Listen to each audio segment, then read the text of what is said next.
Hey everybody, and welcome to As the World Works. Today, I'm in the home of my special guest because it's too luxurious not to take advantage of when given the invite. How do I tell you about Joe Pacetti? Look at this man. Big smile, gregarious. I've known Joe for 30 years now. He was 5 and I was 2. Exactly. And I was working through college, actually. I was like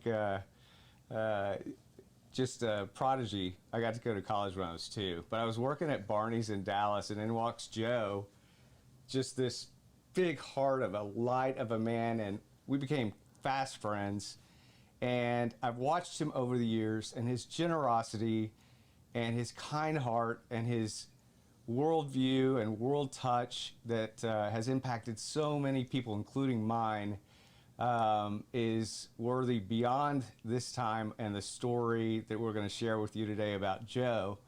Joe, you're right here beside me, so typically we're doing this back and forth. I'm going to talk just a little bit about his history. He was born by an unwed mother and was adopted and grew up in Tulsa, Oklahoma. Moved to Texas and was in sales at a store called Zales. I remember Zales, one on Northwest Highway. Yep, that was my beginning in Tulsa.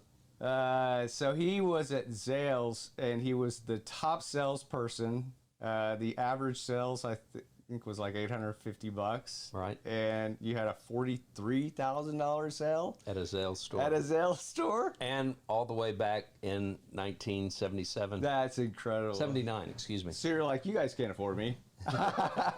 and so that started your venture into the jewelry world, right? It did. Absolutely. So tell us about that journey with jewelry, and we're going to get into that in a minute. I'd always had a love of jewelry, and I'd spent all my money on jewelry growing up. My first job, I was 13. I was a shoe shine boy, and I worked in the barbershop Tuesday through Friday after school from 3 to 6, and all day Saturdays I'd shine shoes, clean the barbershop, and once a month on Monday when the barbershop was closed after school, I would take the bus and go downtown between 3 and 6 and find myself a little initial ring for $10 or a little topaz gold-plated, gold-filled ring for $20 or St. Christopher, and spent all my money on jewelry. And at 16 I became a waiter, and I found this beautiful watch that I thought I wasn't going to be able to live until I owned it. It was an Omega 14 karat, very low profile to the wrist watch with diamonds around the case of the watch, and it was $850. This was I'm going to tell my age, this was 1972. It's a lot of money. A lot of money. And I decided I had to have that watch, and the woman said $850, and I said, but I only have $250. And she said, but you can put it in layaway. I said, what's layaway? that was a disaster, because I put it in layaway. Winner. Five months later, I had my watch. I took it home, and I showed my dad and mom, and they thought I was crazy and had lost my mind. And how could I spend $850 on a watch when their car cost $1,200? And then I told my dad, but you have to put water and gas in your car and oil, and you have to have it serviced, and it depreciates, and you have to insure it. I said, this is really gold and diamonds. And my dad was like, yeah, I can kind of see your points on that. Anyway, long story short, it kind of escalated from there. I had a friend during college, and her mother had exquisite jewelry, and I always commented on it. And people would walk by our table at the Petroleum Club in Tulsa, and I would comment on their jewelry. And she said to me one day, you're in marketing and merchandising, you need to be selling jewelry. And I said, I don't know anything about it, I just know that's what I like. And so she said, I want you to go down and talk to Leo Fields. He's the senior vice president of Zales. He was a distant relative of hers. So I got my little Ford Mustang and headed down to Dallas and had the interview, and he hired me to work in one of the stores in Tulsa. And I started writing people letters before cell phones, and inviting them into the store and telling them that I could sell them the same merchandise they saw in the Guild division of Zales. I could sell them the same merchandise, but with a smaller margin. And I brought a lot of people over that I had met when I was young, and I was a ballet dancer. I had met a lot of people that could afford jewelry. So I got that clientele. I worked there for 2 years. I continually oversold people that had been there 15, 13, and 9 years. And we were not on commission. when I made this record sale for them, it was the largest sale that they had ever had. I called my superior down in Dallas, and I said, I've been here 2 years. I've constantly oversold all these people. I just made this sale. I want a commission or a bonus. And he said, that's not in our pay structure. And I said, but I haven't been compensated. I've never gotten a raise. I've, outsold everyone. I'm sorry, but this is the way we operate here. And I said, well, if I don't get some kind of compensation for the sale, I'm going to leave. And he said, I'm sorry to hear that. And so I left that afternoon. I took my little green plastic box of contacts I'd built, and I left with a big set of balls and no money. Well, that's just a little sidebar question. It's something that seems to be a common thread in some conversations I've recently had on As the World Works, is when you don't love something or you're not getting appreciated or valued, don't stay. That's true. Just let it go. Move That's on. true. And then You the gotta world move opens forward. up, right? Yeah. I said, God, you need to give me the business I need to be able to make my ends meet. And I remember telling my parents that, I'm 22 and I quit my job and and my parents were like, we're buying a house. What are you going to do? And I said, God's going to give me the business I need to be able to make it work. So I wrote to 5 companies, may have called them, and said, I'm the one that sold your aquamarine ring. I'm the one that sold your emerald earrings. Would you send me a few things on consignment and let me pay you? And my first year was, 1980 or so. And I made $61,000, and my dad had been an American for 37 years and was making $40-some thousand. And they were like, wow, maybe what he's doing after all isn't so bad. More than, assumedly, you were making at Zales. Considerably more. I think I made around 16,000 a There year. you go. Working 48 hours a week and not really appreciated. So you're in Dallas at this point, right? At that time, I was still in Tulsa. I started my business in Tulsa in the fall of 1979. And I was very blessed to have a couple of really wonderful big clients right off the bat. I didn't know them from Zales, but I met them socially. And I sold them in 1 year an 11-carat emerald cut diamond and a 16-carat pear-shaped diamond the same year. That was when Tulsa was the oil capital of the world. Yeah, I was going to say 1980s. Booming. Yeah, that was big time. So then I started coming to Dallas and doing shows here and meeting people, and I saw a much bigger field here. Yeah. And that's when I decided to make the move. Big Rich, Texas. Come Exactly. on down. And Come you've been on here ever down. since. I've been down ever since. You were here right when the Urban Cowboy was coming out. You had Dallas, the show. I mean, this is what was really going on here, right? It was back when we would take helicopters to the Cattle Barons Ball. Yeah. Speaking of Cattle Barons Ball, let's get back to jewelry and the sort of trajectory there. But this is not just a sort of, sidebar. This is a big part of your life, which is charity. And you quote, and I'll probably misquote this, but it's not about what you have, it's more important what you give, to that extent. That's basically my belief. Yeah, and I think it's because, Sam, I came from a background of being an orphan and feeling really grateful that I was adopted. And I was adopted by 2 incredible people that we had no material wealth, but we didn't need material wealth. Yeah. We had all the love you could ever imagine. And my parents gave me the foundation to build my business and my life upon. And I've always felt, the need to give back and to give people less fortunate in all different kinds of charities that I've been involved with over the years. I don't sit on hardly any boards any longer. I still sit on the Patron of the Arts and the Vatican Museum board, because you have to have board meetings in Rome, so that's not by the way, that's the Pope back there. Actually, that's 3 different popes. That's 3 different popes. 1, 2, 3, 4. Yeah, he's met with because of this. I've been involved since 1994. Yeah, what is that about? So, the Vatican Museum has 454,000 works of art. Wow. It is completely funded privately. It has nothing to do with funding from the Catholic Church. Lupe Murkison, deceased client of mine here, got me involved with them. It's a wonderful opportunity if you love treasures and history and this and that. and we get together and we have a Texas chapter, and we'll fund a project and restore a Raphael tapestry or something like that. But I've taken on projects myself and did something in honor of my daughter. I did something in honor of my husband and my marriage a year and a half ago. Yeah, it's really a fun board to sit on. And like I said, the meetings in Rome aren't so bad either. Yeah, I would say they didn't suck too bad. And the private audiences with the Pope, and we have probably the most incredible man you could imagine as the Pope, Pope Francis. I'm going to take a picture of this one because Joe shaking his hand or offering his hand out looks like you're straight out of The Godfather. So, Arnold, you guys were married last year. He's not around. He's doing something right Probably now. at the gym or something like that. Probably at the gym working out. Where I need to be. Great guy. It's not true. Joe just has amazing taste in food and does amazing dinners. I'll tell you something. Last year I was involved with a nonprofit charity, and I was doing it's Bird's Eye View Project, extreme events for extreme causes. And so last year I stepped out to do attempt a 100-mile walk to raise $100,000 and walk 100 miles. And Joe was the first person to step up and gave me the largest contribution for my 60 miles that I made it before I went down. And he gave me some really sage advice on asking. A lot of people are afraid, especially in that world when, you're sort of out of your comfort zone.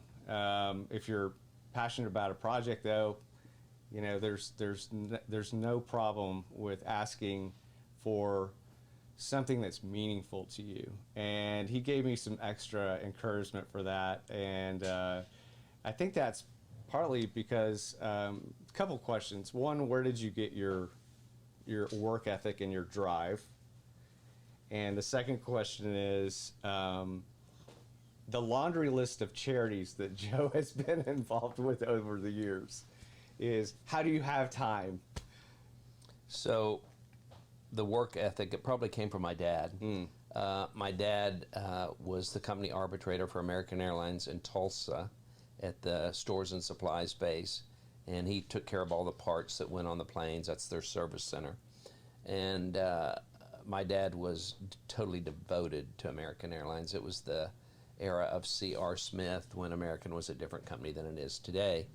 To this day, my devotion's to American Airlines because they fed us those many years. I've just crossed 9 million miles on American Airlines. Wow. Anyway, I think my dad worked so hard, and it was never an issue for him to go in on a Saturday if he needed to, or if there was a problem with employees and he needed to stay late and talk to them. And I think I probably got that from my dad. And the charity aspect, I think because probably from the time we were 5 and we received an allowance, we were taught that we had to give part of it back. And we tithed starting at that age. And I've continued to do that through my entire adult life, through my church, which is Cathedral of Hope here in Dallas, where I've been a member for, I guess, about 27 years. And I love my church because I really get spiritually fed when I'm there. I'm kind of in an unrealistic world working with, all these incredible jewels that no one really needs to have. It's not a necessity in life. It certainly makes life more beautiful, and it certainly has fed me very well for 41 years. Maybe too well at times, but... What was the show you were on CNBC following the lives of the ultra-rich and famous? So they came up to me in Aspen a couple of years ago, this man did, at lunch, and said, are you Diamond Joe? And I said, I was probably like, dripping, And I said, yeah, some people call me that. And he said, I'm, Ray Parisi with CNBC, Secret Lives of the Super Rich, and we'd like to do a segment on you. Well, I wasn't really sure it was legit because I don't really watch television that often. So I said, well, let me have your card. So he gave me the card, and I told him I was busy that day. And I went home and Googled and got the number for CNBC and called them. And indeed, it was legit, and he was with them. So I called his cell number on the card later, and I said, I'm free later this afternoon if you still want to talk. And he said, well, we've gotten busy, but when are you coming to New York next? And I said, actually, next week. So She said, we'd like to do a segment on you. And I said, well, that would be great. I said, but I'm going to have my own driver. And I said, if I'm going to be exposed on television, people need to know that I have a guard. And I said, and I'll let you provide that since you offered that. And I said, I would like someone young and cute, maybe an Italian guy. And I said, no one old like me.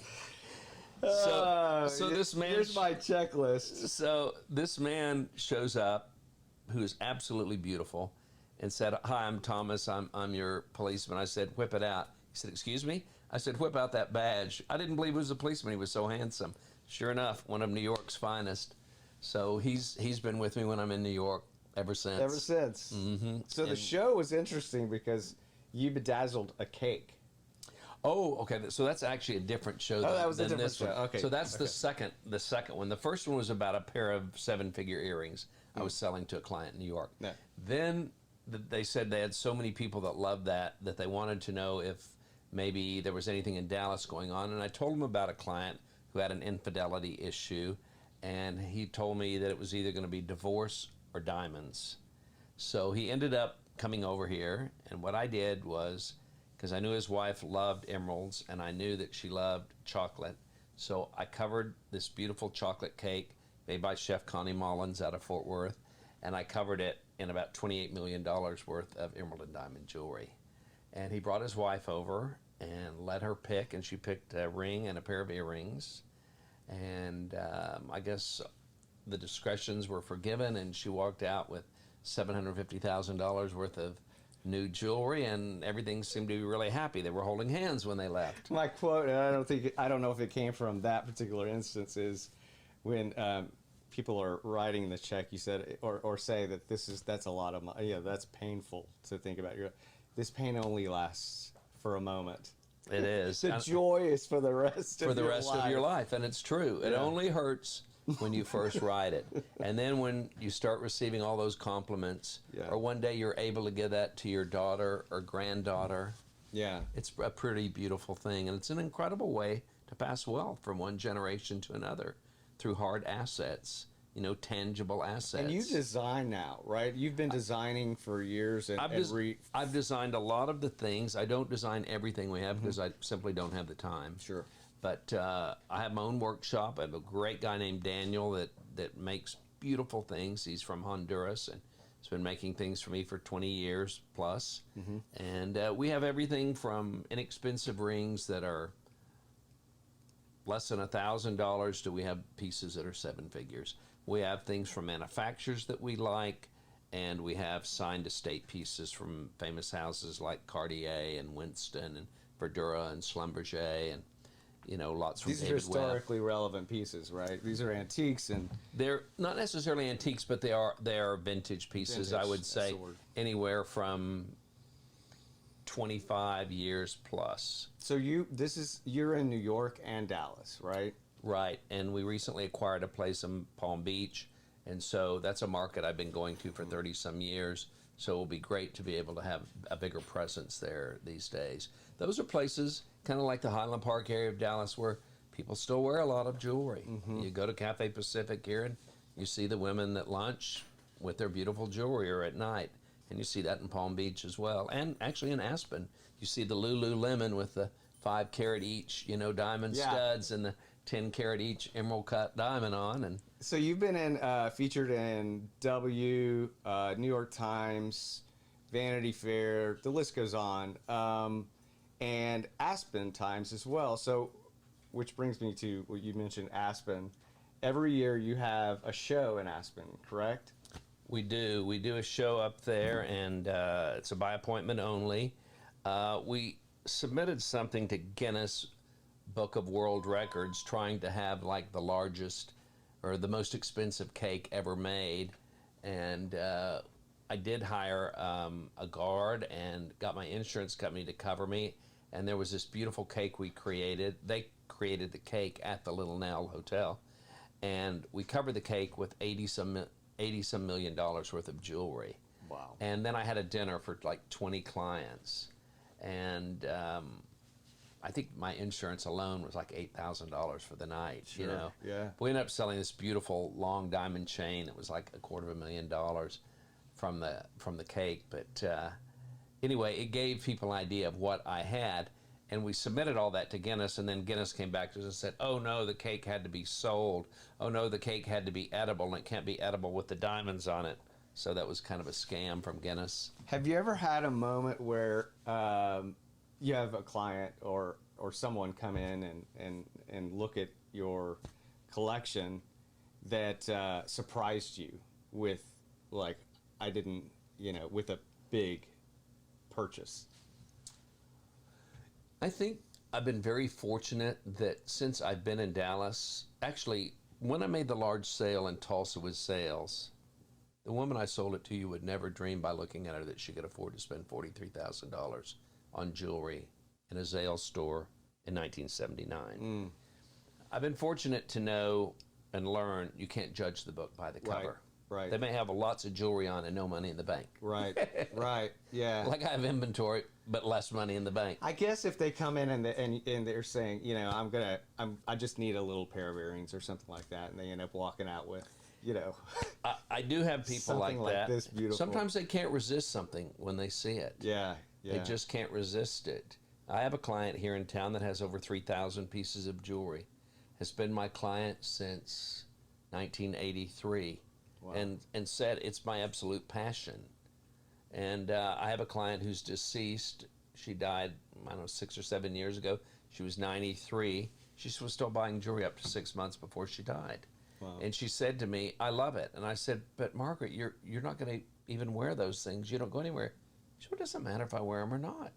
I can just open the drawer and look at them and know that they're mine." Interesting. And, people like that. I mean, my daughter got so much into the jewelry that she also got her gemology degree. Oh, she did. Now, I know she graduated magna cum laude from University of Texas. She did. Correct? She was at USC and then UT.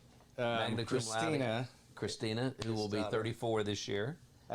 And she decided she's been around beautiful jewelry from her mother's family to my inventory that she wanted to learn about it. And she went out to the GIA in Carlsbad and spent 6 months and got 100% score. Wow.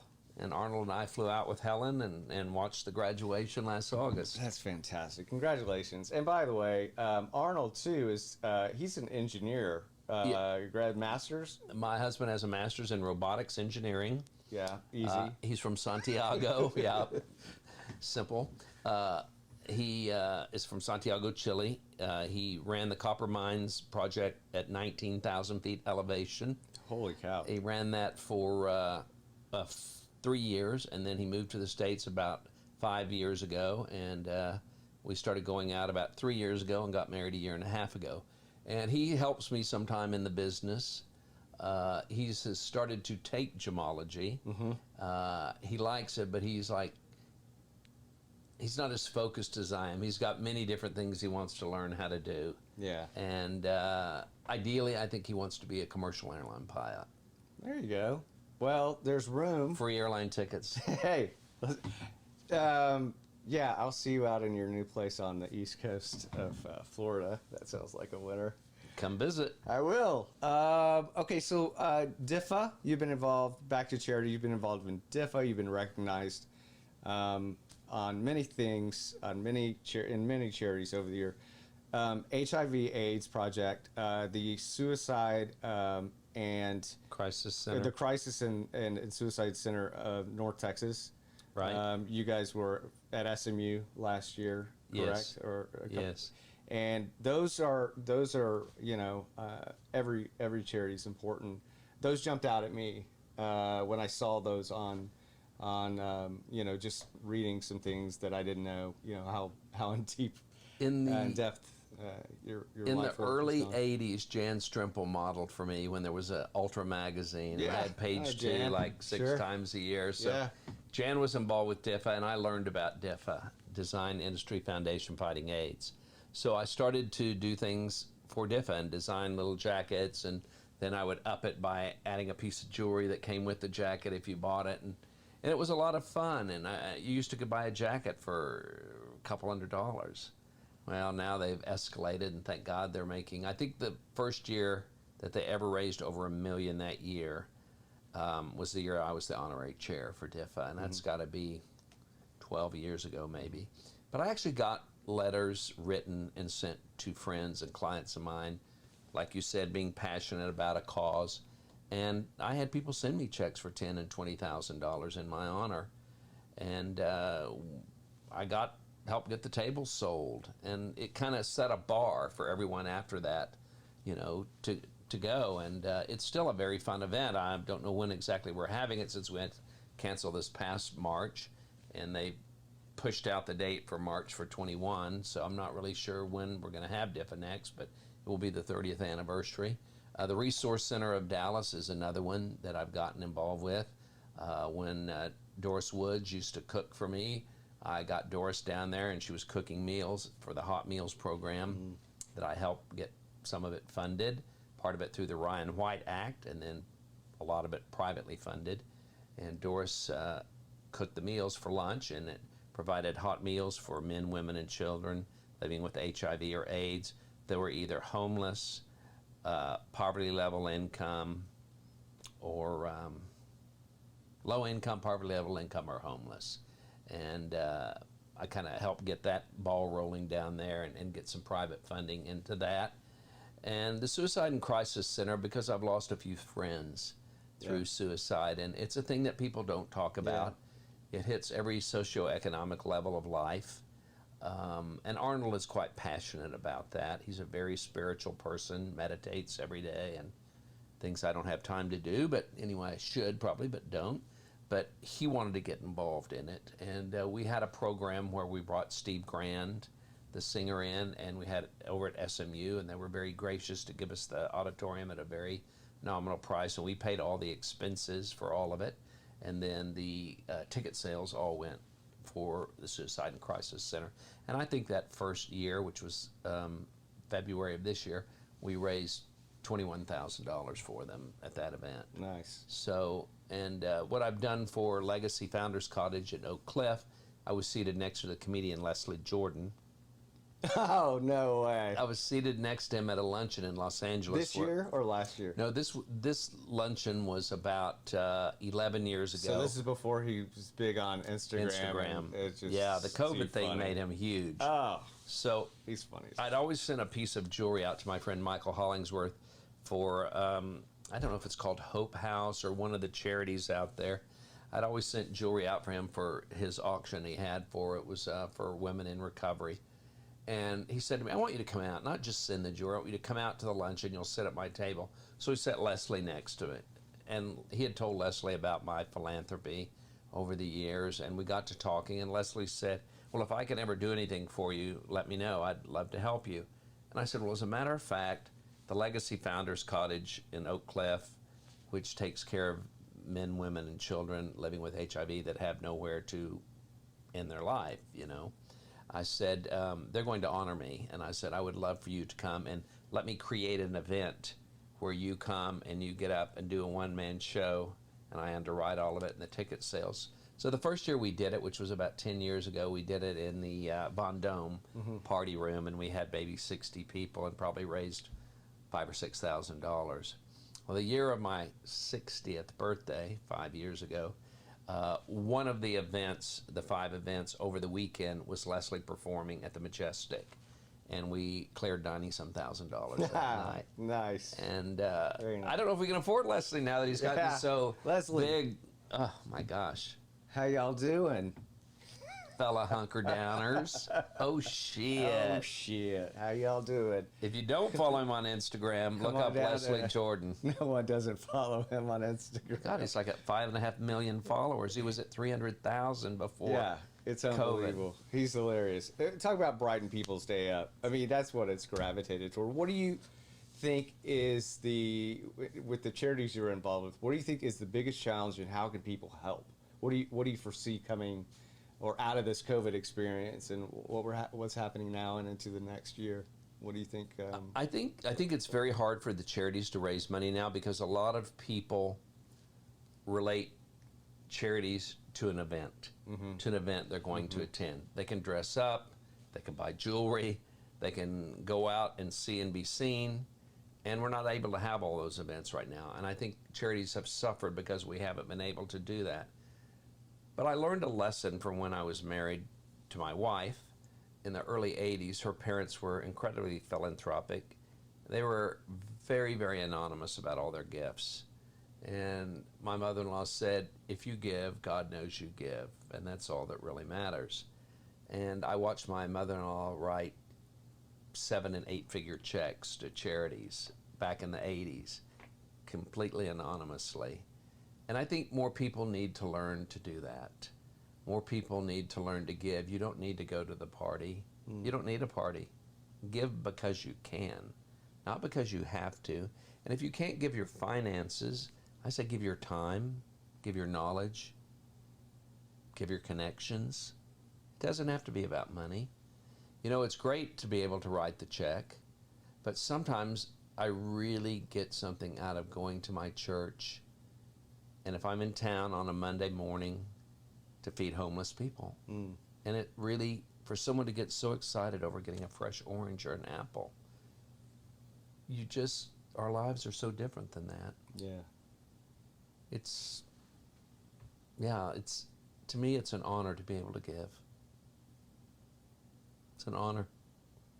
And I'm glad that I married someone who feels the same way. But Sam, you're that way too. Ah, thank you. Someone's got to interview you. I've known you for 30 years when you were a child almost. I had no idea what was happening in life. But I will tell you, it's good that I like vegetables because someone's got to eat them, Joe. Because you know I'm not eating them all. You just don't like vegetables, do you? Oh, You don't I like green. am. Yeah, you've always. I have a sweet tooth. I have that because I don't drink alcohol. I've worked myself up to eating romaine lettuce and green beans. No way. This is historic for Joe Pacetti. Those are my two greens. Otherwise, green needs to be emeralds or cash. There you go. So, what lights your fire?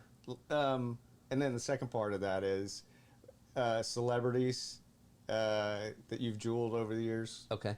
So what lights my fire? I think to watch a young person get really enthusiastic about a career and what they're going to do.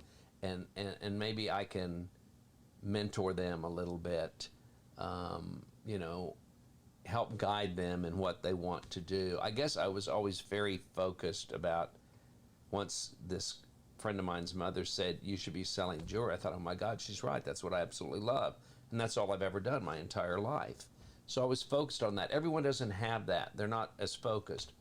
And I think if you can help someone see their way early on and guide them and tell them some of the experiences that hopefully you learn from, it will help someone. And that really gets me excited to do that. I even my husband, because we have such a huge age difference of 35 years, and Arnold's an extremely mature person and a very well-educated, brilliant man, some of the everyday life experiences that I can teach him, it's wonderful to see. Second question was? Celebrity.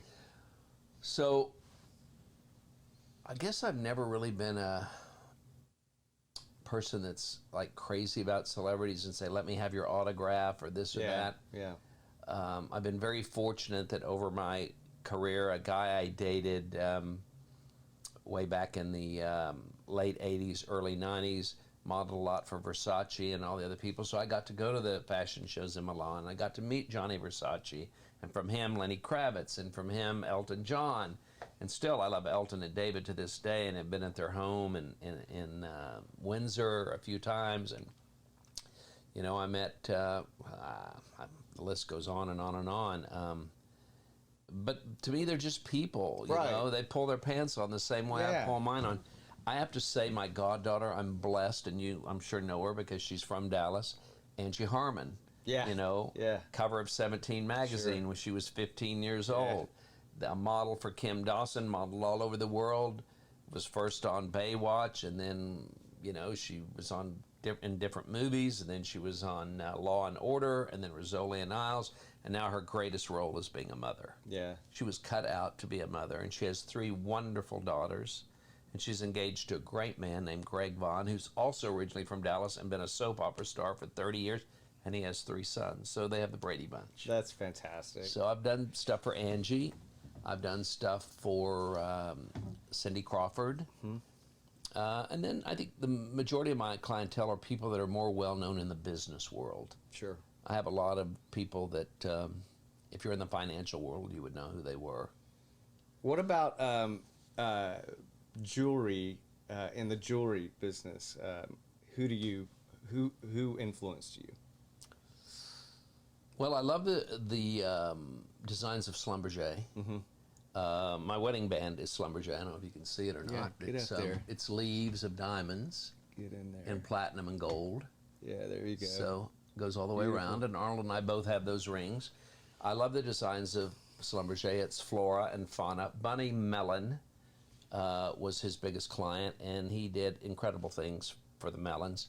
And we were fortunate enough to be able to go and see her jewelry on display last year at the St. Petersburg, Florida Museum. And they had over 100 pieces of Bunny Mellon's jewelry and art objects he had made for their house. She was his largest patron.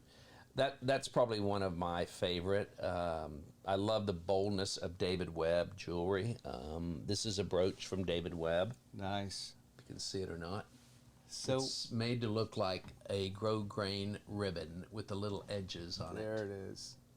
And tell us about that. Like how, so it has, it's 1970s, and it has the gold is made to look like frayed ribbon on the edges. And it has about 8 carats of diamonds in it, and it's retail around $40,000, and we probably sell it somewhere in the upper 20s. But beautiful pen that Christmas coming up. Someone can wear, cover up their initials on their shirt, put the pen on. Now, yeah, you had a couple other pieces. Yeah, can I grab them? Yeah, please do. One sec. Excuse me.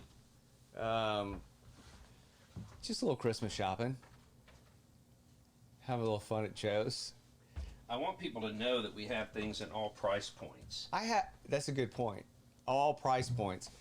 I'm going to ask you something really quick. So my little brother, Jacob, is dating this girl, Helen, who is wonderful people. In their mid-20s, right? Graduated college. She went off to New York and jewelry, and she went to school at this very small design school in New York.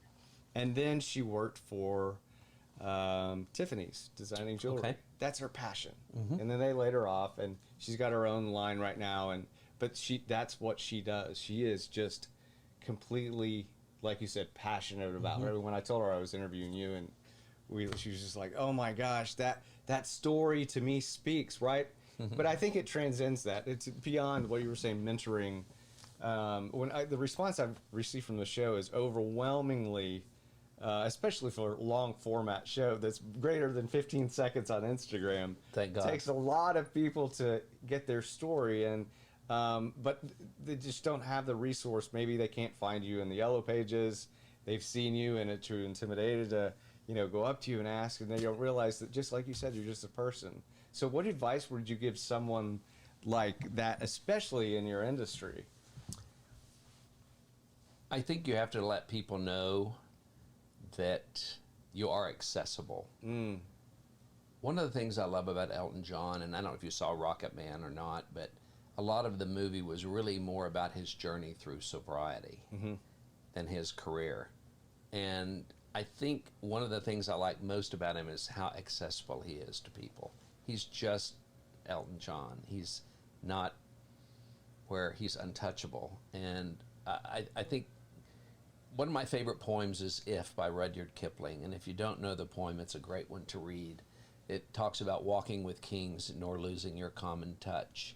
And I think that's something in life that people need to remember. I remember taking a diamond dealer with me to Fort Worth one day to call on a client. We were in the Bass buildings.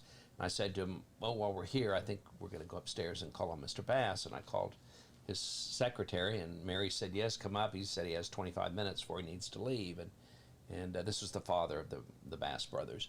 And he loved jewelry. And I had on this wild Versace, fuchsia jacket and lime green pants and polka dot shirt and yellow alligator shoes. And I remember this Orthodox diamond dealer saying to me, you're really not going up there looking like a clown like that, are you? I said, well, I don't know about that.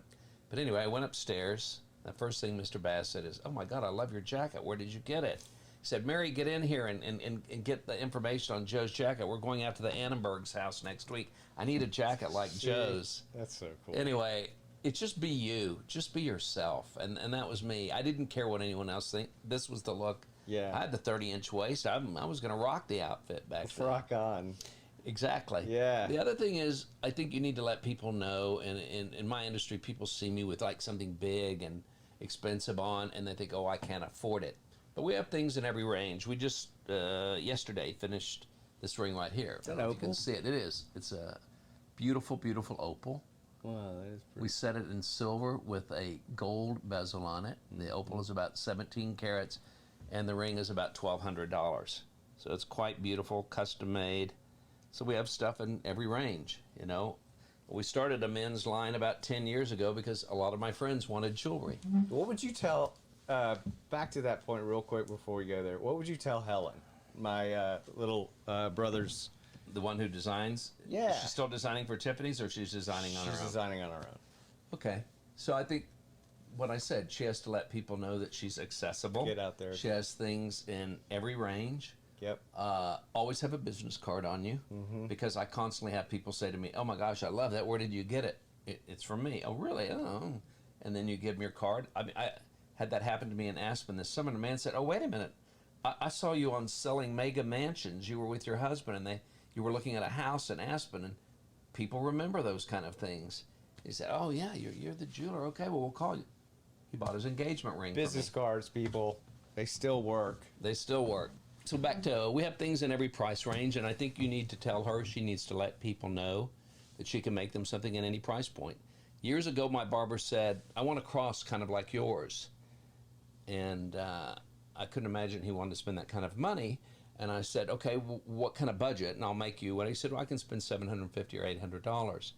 Well, mine's not really quite that cross, but anyway, I made him a cross. And I spoke to Daniel at my workshop, and I said, let's make a cross for Edward. And so we ended up making him this beautiful cross. And the problem was it came out to $1,150 cost, not $750 or $800. I gave it to him for the $800, and I ate the difference. But I think she needs to let people know she's accessible. She has things in every range. She can design something special for them. And I think that's what people love about me. They might see me with something rather important on and think, oh, he'll never make me anything. But actually, I love it. And sometimes it's more fun to see someone like that get really excited over a piece of jewelry than the woman that's already got 60 pieces of jewelry. Right. So Right. it's kind of exciting. And for the person that has 60 pieces of And jewelry, so, I've got stuff like this. there we go. Let's see. Stand on up there. Tell us about that. So these are all Colombian Emeralds and Diamonds, or Colombian Emeralds, I should say. South African diamonds. Yeah. No blood diamonds at all, because we don't deal with those. Has 10 emeralds in it. The 10 emeralds combined weigh over 100 carats. And then there's 100 carats of fancy cut and round diamonds set in 18 karat gold. Now, if you went to a store to buy this, it's about $750,000. Mm-hmm. And we're selling it for $450,000. It's an estate piece from the 1960s. Isn't that amazing? That is so just... Well, and there goes the bracelet. So it's less money now without the bracelet. $280 now. You know, Molly would probably like this set. She would like just... Is it set though, right? So Yeah, I'm going to sell it as it's a set because We it's don't need lived a that set. way. It's lived that way all these years. Yeah, you got her wedding ring from you. Actually. Absolutely. It's beautiful. Beautiful ring. See, all price points. Wasn't beautiful ring. extraordinary, met our budget, and just absolutely beautiful. She looks at it every day and loves it. So Thank you for giving me that opportunity. Of course. That's one of the things I think I really love is making things. My policeman in New York that does the security work for me has probably sent me 5 of his friends who've gotten engaged. yeah, And I've made it very simple for them. They don't have to leave their office. I've send them the pictures of the stones. If they want to actually see the stone, I can do that too. that's exactly what happened to my sister-in-law, Missy Lauren. I told her about you. You talked to her on the phone and sent her exactly what she wanted in Denver. Right. And it was done, right? Yeah. There was no back and People forth. like the simplicity of that. They like the personal service because I'm not just selling jewelry. I'm selling part of me. I'm selling the service, my knowledge, hopefully my taste level. and people can trust me. But you got it sight unseen. You just got it. Well, I have the experience. I Yeah, should. That's me too. Look at. You're getting as much as me, kid. I know. If I'm that handsome Oh, in 2 years when I'm your age. you're sweet. So Joe Pacetti, we got to do this again. And if you ever see Joe Pacetti de Medici, what does de Medici mean? So I was adopted, and my biological father is a Medici. Oh, okay. So Okay. you And know then the family from Florence. How about that? Yeah, Catherine de Medici, Lorenzo de Medici. There were 4 popes in that family. Oh, that's two cool. queens. That's yeah, cool. well, didn't do me any good, really. I mean, here I Just am over the here lineage. selling jewels instead of keeping them all. Joe, thank you. But I loved it. Let's Thank you, do this Sam. again Let's in a do it. different environment, maybe. Maybe We'll out do it. west. We'll have dessert together. Or come down and do it in Florida. That sounds fantastic. Do you like one last question? Dessert or entree? What's your favorite? Do you like food or dessert? Or Chocolate's my favorite flavor. chocolate is your favorite flavor. Yeah, I'm already thinking about the dessert I'm going to have tonight. I'm going to Lavendue out north. I always get hungry when I'm here because I remember so many dinners over there. I did have an M&M jar here, but I had to move it. Smart. Thank She's you my for that. client, and I've told her that. I said, you can always buy jewelry from me because I'm a great client of yours. Yeah. Oh my God. Love you, Joe. Love Talk you, to Sam. soon. Good to see you. All right, buddy. Thank you. Thank you. Thanks so much for the opportunity. All right, guys. Later.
sense.